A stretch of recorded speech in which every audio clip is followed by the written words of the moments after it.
Researchers from the University of Michigan did a survey in countries where Muslims are the majority to see what type of headdress they prefer for women. Now, they talk about what is socially acceptable, what these women should wear when they're in public, and some of the answers are actually pretty surprising. So they looked at many different countries, including Tunisia, Lebanon, Egypt, Pakistan, Iraq, Saudi Arabia, and Turkey, and they surveyed both men and women. Now, let me give you a little more of their methodology. Each respondent was given a card depicting 6 styles of women's headdress and asked to choose the woman most appropriately outfitted for a public area. So if you take a quick look at the type of options that they had, there was the burqa, which is the most conservative. It has basically a screen covering the eyes. You can't see anything or identify the woman in any way. There's the niqab. That's the second image that you see there. You can see the eyes, but everything else is covered. The next 3 are considered hijabs, but there are differences. As you can see, there's a white hijab, a black one, and in the very last one, the woman is wearing absolutely nothing at all. Now, here are the surprising statistics. The majority of the countries preferred the white hijab. So you can still see her face, but her hair and her ears are covered. Go ahead, Jay. So there's a problem with the methodology, okay? Yeah. And I think it's a really interesting thing, and I want to talk about the results. But the girl in the white hijab is by far the hottest.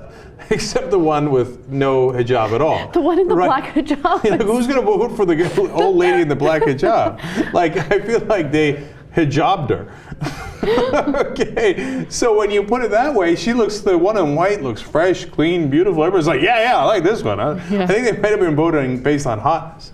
They might have been, yeah. But here's what I also found really, really fascinating. Well, it's not that fascinating if you know how politics works in Turkey. In Turkey and Lebanon, they preferred the woman who wore no headdress at all. So with Turkey, it was 32% of the respondents. In Lebanon, it was 49% of the respondents. Right, and so I'm actually embarrassed at Turkey for that number not being higher. Good for Lebanon, and now Lebanon also has Christians there as well, so that might skew things. But as you look at this, I mean, it's hard not to get discouraged. Look, I guess it's a positive thing that hijab beats the burqa and the niqab, which look like they're out of Star Wars and are horribly insulting towards women and men.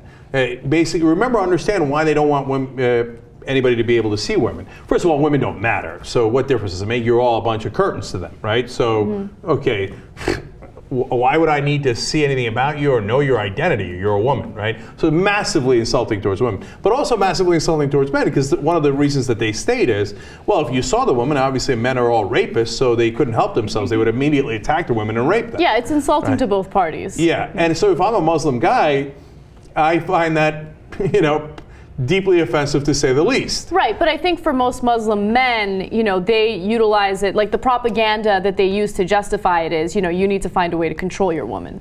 And that's a small part of it, but they also say, like, you want to keep her modest, you want to protect her. So use that as like a... So here's a headdress you should have. Nothing. That's my opinion. Okay, now look, it's a fair opinion to say that a hijab is a headdress like a baseball cap in America is a headdress, and it's a cultural choice that they make. I totally understand that argument, and they say it's for religious reasons, which is better than because we think baseball caps look cool, right?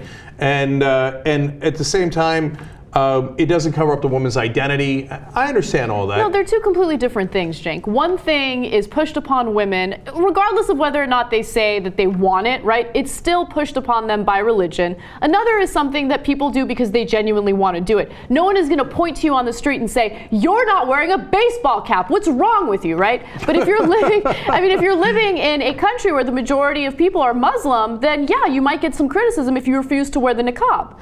So I am a little biased here because I'm agnostic. I don't believe in religion. I think it's goofy.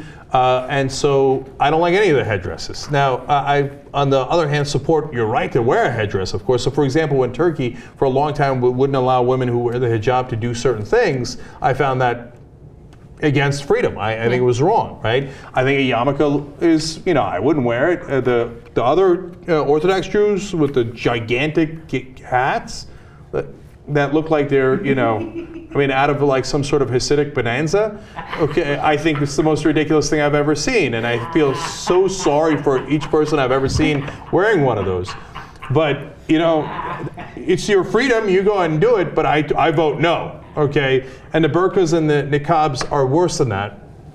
because it puts women in an inferior position in society, and they're totally unacceptable. The hijab, what am I going to do? Okay, you vote in favor of it, you're going to do it, bless your heart, but I think it's a terrible way to go. There is some good news. Let's take a quick look at the other graphic. So they were also asked, should women be able to choose their own clothing?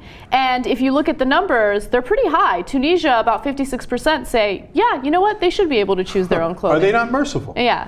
With Turkey, it's 52%. I mean, at least it's the majority. It's not the vast majority, but still. Lebanon, 49%, Saudi Arabia, 47%, Iraq, 27%, all the way at 14% is Egypt, Pakistan at 22%. Let's think about how absurd that question is. If you just flipped it to, should men be able to choose their own clothing? It'd be like 100%. It'd be 100% across the board, right? What do you mean? Unless men? he dresses like you, and then they'd be like, no. Fashion notwithstanding, Yes. right? They wouldn't even understand the question. What do you mean? Of course men can choose their own clothing. They're men. Right. So there you have your answer on whether it's anti-women.